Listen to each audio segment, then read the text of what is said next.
서산시가 식당과 약국 등이 없어 불편을 겪는 섬 주민들을 위한 드론 배달 서비스에 나섰습니다.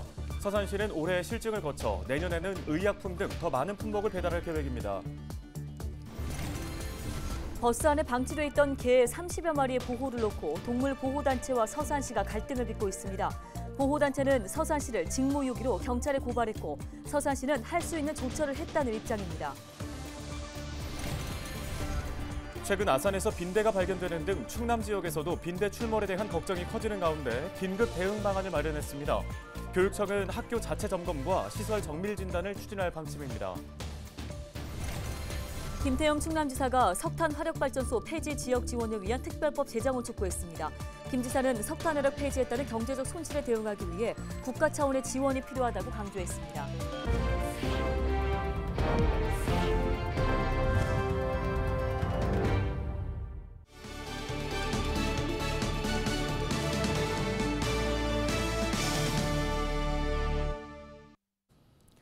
시청자 여러분 안녕하십니까? 헬로티비 뉴스입니다.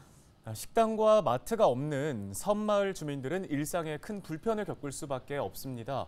먹고 싶은 음식이 있거나 필요한 물품이 있으면 배를 타고 육지로 나가야 하기 때문인데요. 네, 최근 서산에서 드론을 활용해서 섬 주민들에게 필요한 물품을 배송해주는 서비스가 눈길을 끌고 있습니다. 정호석 기자가 전해줍니다. 스마트폰 앱을 활용해 치킨을 주문합니다. 주문을 확인한 직원은 식당으로 전화를 겁니다. 양념치킨 한 마리, 후라이드 한 마리 이렇게 주문 부탁드릴게요. 일반 가정에서 음식을 주문하는 과정과 큰 차이가 없습니다. 하지만 치킨이 도착한 곳은 선착장. 치킨을 드론에 달린 바구니에 담아 날려보냅니다. 치킨을 실은 드론은 먼 바다를 향해 날아갑니다. 드론의 목적지는 서산의 고파도. 육지와 약 7km 떨어져 있어 배를 타고 식당까지 이동하면 1시간이 훌쩍 넘습니다. 하지만 드론을 활용하면 주문 30여 분 만에 음식을 받을 수 있습니다. 저희가 주문해서 오는 데까지 한 20분 정도 소요가 되고 또 여기서 보내는 고파도까지 보내는데 한 11분 또는 12분 정도가 걸리게 됩니다. 그래서 도합 한 30분 정도 소요가 된다고 보시면 되겠습니다. 고파도에는 100여 명이 거주하고 있는데 식당과 약국이 없습니다.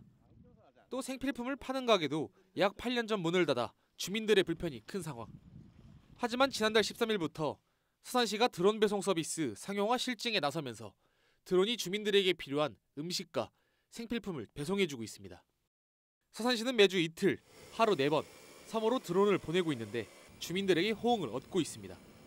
평소 배를 타고 나가야만 먹을 수 있는 음식을 편하게 먹고 필요한 생필품도 앉아서 받을 수 있기 때문입니다. 평소에 우리들이 족발이든지 탕수육, 짜장면, 통닭 이런 걸 시켜 먹어야 하는데 못 시켜 먹었잖아요. 자기 앉아서 이렇게 시켜 먹을 수 있다는 게 얼마나 좋은 거예요. 그래서 드론으로 있다는 게 그게 하나가 좋네요. 서산시는 내년부터 배송 물품을 확대할 계획입니다. 또 의약품 배송을 위해 보건복지부, 서산의료원 등과 협의를 하고 있습니다. 고파도에 물건을 배송하고 돌아오는 길에 해산물을 가져오는 서비스도 실증할 방침입니다. 더 나아가서는 바지락이라든가 소라든가 같은 이런 지역의 특산물 이런 부분들을 배송을 통해서 지역경제 활성화에 이바지할 것으로 봅니다. 실증 테스트베드 유치를 통해서 4차 산업혁명을 선도하는 도시가 될 수 있도록 노력할 계획으로 있습니다. 현재 드론을 통해 한 번에 최대 5kg까지만 배송할 수 있는데 업체는 더 큰 드론을 활용해 배송 가능 중량을 최대 20kg까지 늘릴 계획입니다. 헬로티비 뉴스 정호석입니다. 동물권 혁명 캐치독팀이 지난 9일 서산시 동물보호팀 직원들을 직무유기 혐의로 경찰에 고발했다고 밝혔습니다. 이들은 서산시가 학대받거나 죽은 개를 발견하고도 격리, 보호 조치를 이행하지 않았다고 주장했습니다. 지난달 버스에서 키우는 개가 탈출해 돌아다닌다는 민원이 서산시에 접수됐는데요. 서산시와 동물보호단체의 조사 결과 버스 안에는 개 30여 마리가 방치돼 있었고 일부는 죽거나 물려서 상처를 입은 채 발견됐습니다. 서산시는 구조를 시도했지만 버스를 소유한 A씨가 이를 거부하자 지난달 18일 동물복지법 위반 혐의로 A씨를 경찰에 고발하고 긴급 시정 명령을 통지했습니다. A씨는 계속해서 버스를 방치하다 지난 6일 버스 안에 있던 개를 모두 정리한 것으로 알려졌습니다. 캐치독팀은 서산시가 한 달여 전부터 동물 학대 정황을 인지하고도 조처를 하지 않아 개들의 향방조차 파악하지 못하고 있다고 비판했습니다. 이에 대해 서산시는 현행법상 A씨의 사유재산인 버스 안에 강제로 들어갈 수 없다고 전했습니다. 이에 따라 소유권 포기와 버스 안에 들어가 검사할 수 있도록 동의를 여러 차례 요청했다고도 덧붙였습니다. 뿐만 아니라 경찰에도 동물보호법 위반 사항을 정리해 수사 자료로 제공해왔다고 반박했습니다. 충남교육청이 최근 아산에서 빈대가 발견돼 학교 내 확산이 우려된다며 긴급 대응 방안을 마련했습니다. 이에 따라 각 학교는 자체 점검을 수시로 진행하고 전문 방제업체가 표본 학교를 방문해 교실과 기숙사 등 학교 시설을 정밀 진단할 방침입니다. 한편 충남 지역 학교에서 빈대가 발견됐다는 신고는 현재까지 접수되지 않았는데요. 빈대 예방을 위해서는 숙박업소를 방문 시 어두운 틈새를 잘 확인하고 짐을 방바닥이나 침대 위에 두지 않는 것이 좋습니다. 김태흠 충남도지사가 석탄 화력발전소 폐지 지역 지원을 위한 특별법 제정을 촉구했습니다. 9일 김 지사는 국회를 찾아 박문규 산업통상자원부 장관 등에게 석탄 화력 폐지에 따른 경제적 손실을 대응하기 위해선 국가 차원의 지원이 필요하다고 강조했습니다. 현재 해당 특별법은 지난 6월에 발의돼 산업통상자원위 전체 회의에 상정된 상태입니다.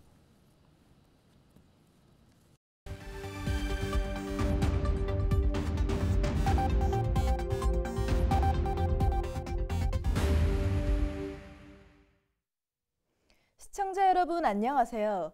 여러분의 교통안전을 책임지고 있는 충청남도 경찰청 박기량 경장입니다. 사고 현장이 담긴 블랙박스 영상을 통해 교통안전 수칙을 점검해보는 시간. 오늘의 첫 번째 사고 영상부터 만나보겠습니다. 지난 2023년 8월 공주의 한 도로, 블랙박스 차량이 황색 전멸 신호가 운영 중인 교차로를 통과하는데요. 그 순간 좌측에서 직진 중이던 오토바이와 충돌하는 사고가 발생합니다. 오토바이가 적색 전멸 신호에 일시정지하지 않고 직진하다 사고를 낸 건데요. 적색 전멸 신호에서 일시정지하지 않고 통과하다 사고가 발생하면 12대 중과실 중 하나인 신호 위반으로 형사처분을 받게 됩니다. 다음 영상 이어서 보겠습니다. 지난 3월 금산의 한 도로에서 발생한 사고입니다. 블랙박스 차량이 마을길에서 본선 도로에 합류하던 중 지나가는 자전거를 충격하는데요. 자전거 이용자가 늘고 있는 만큼 사고도 비례하고 있습니다. 운전 중 전방 주시를 게을리하는 경우 자전거나 보행자 발견이 늦어질 수 있기 때문에 각별한 주의를 당부드립니다. 계속해서 다음 영상 보겠습니다. 지난 3월 당진의 한 도로에서 일어난 사고입니다.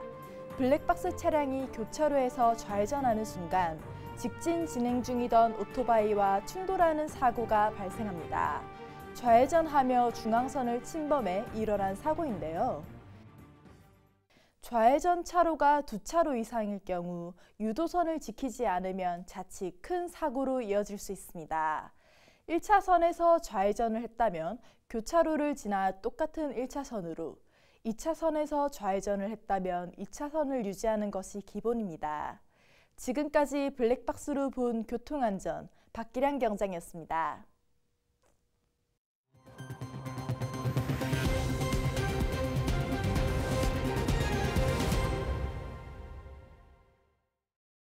경찰관에게 흉기를 들고 위협한 60대 A씨가 현행범으로 체포됐습니다.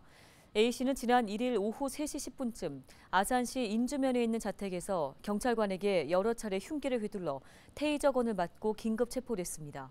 앞서 A씨는 지난해 2월 아산의 한 골프장에 찾아가 경찰관을 폭행하는 등 특수 공무집행 방해치상 혐의로 불구속 기소된 바 있습니다. 이후 A씨가 법정 출석을 거부하자 대전지방법원은 지난달 16일 A씨의 구속영장을 발부하고 지명수배를 요청했습니다. 체포된 A씨는 구속된 상태로 재판을 받을 예정입니다. 서산에서 소 럼피스킨병이 추가 한 건이 더 확진되면서 충남 지역 럼피스킨 확진 농가가 37곳으로 집계됐습니다. 럼피스킨 중앙사고수습본부는 10일 오전 8시 기준 누적 확진 건수는 전국 87건으로 서산과 전북 고창에서 각각 한 건씩 추가 발병했다고 밝혔습니다. 충남은 37건으로 서산 19건, 당진 12건, 아산 2건 등이며 현재까지 매몰 처분된 충남 지역에서는 모두 1,700여 마리입니다. 전국 소사용 농장에서 진행 중인 긴급 백신 접종은 10일 마무리될 예정이며 긴급 백신 접종률은 9일 오후 2시 기준 99.98%입니다. 어촌 현대화를 통해서 지역의 활력을 높이는 서산 구도황 어촌 뉴딜 사업이 준공했습니다. 시는 사업비 130억 원을 들여 가로림만 도서 지역을 연결하는 선착장을 만들고 구도황 주차장 등을 정비했습니다. 한편 서산시는 간월도항 등 3개 지구에서 어촌 뉴딜 사업을 진행하고 있습니다.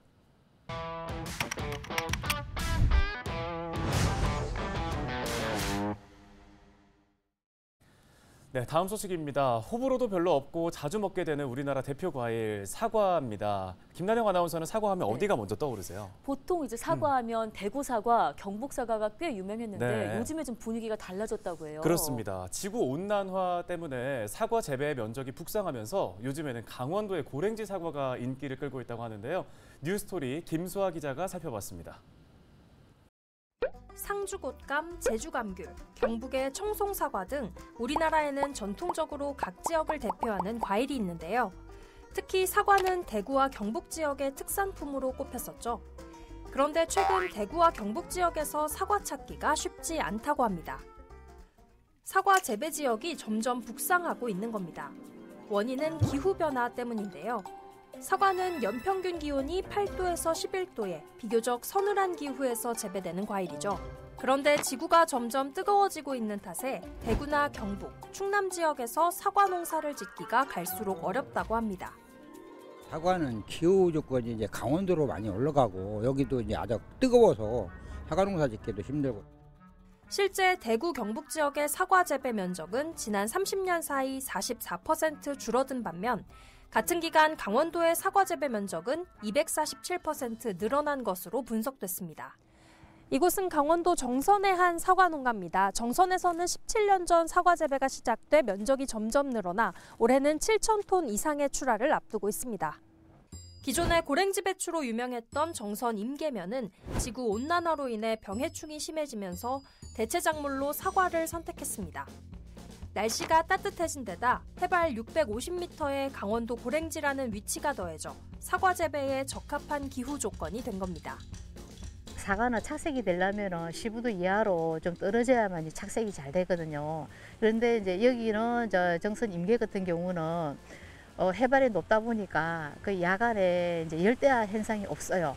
10년 전만 해도 사과 재배가 과연 가능할까? 의문을 품던 지역 농가들도 이제는 앞다퉈 사과 농사에 나서고 있습니다. 많이 황당해 하셨죠. 많이 만류도 하시고 농가가 거의 3분의 1 정도가 이 마을에서 지금 사과 농사를 짓고 있습니다. 현재 강원도 정선 지역의 사과 농가는 319곳. 재배 면적만 축구장 366배 크기에 달합니다. 농촌진흥청은 지금처럼 지구 온난화 추세가 계속된다면 대한민국에서 앞으로 70여 년 뒤에는 강원도에서만 사과 재배가 가능할 것으로 전망하고 있습니다. 이에 대비해 지역에 따라 사과 품종을 다르게 보급해 사과 생산을 이어나가겠다는 계획입니다. 기상 환경에 따라 착색이 어렵고 그리고 작업 환경에 따라서 노동력이 또 많이 줄어들었기 때문에 착색 관리가 필요가 없는 노란색 가피의 사과를 개발하였고요. 경북 지역에 지금 군위 지역에서 그 골든볼을 전문 생산 단지로 해서 2025년까지 5헥타 계획으로 지구 온난화 시대를 넘어 지구가 펄펄 끓고 있는 시대라고 하죠. 기후변화가 국내 대표 과수 작목인 사과의 재배 지도까지 바꿔놓고 있습니다. 당진 합덕제와 솔무의 성지가 열린 관광지로 선정됐습니다. 문화체육관광부와 한국관광공사는 서면 심사와 현장 실사 등을 거쳐 당진 합덕제 수변공원과 솔무의 성지를 열린 관광지 조성사업 대상지로 선정했습니다. 이에 따라 시는 내년부터 관광지의 보행로와 경사로를 정비해 장애인과 고령자 등 이동약자의 불편을 해소할 계획입니다. 홍성군이 일본 오부시와 협력을 강화하기로 합의했습니다. 홍성군은 일본 오부시에서 이용록 군수와 오카무라 히데토 시장이 양 도시의 교류 협력 증진 방안을 합의했다고 밝혔습니다. 이에 따라 이들은 자매도시 결연과 건강도시 시책교류 활성화 등을 체결할 계획입니다. 뿐만 아니라 청소년 교류 확대를 위해 홍성군 학생들이 오부시에 방문할 예정입니다.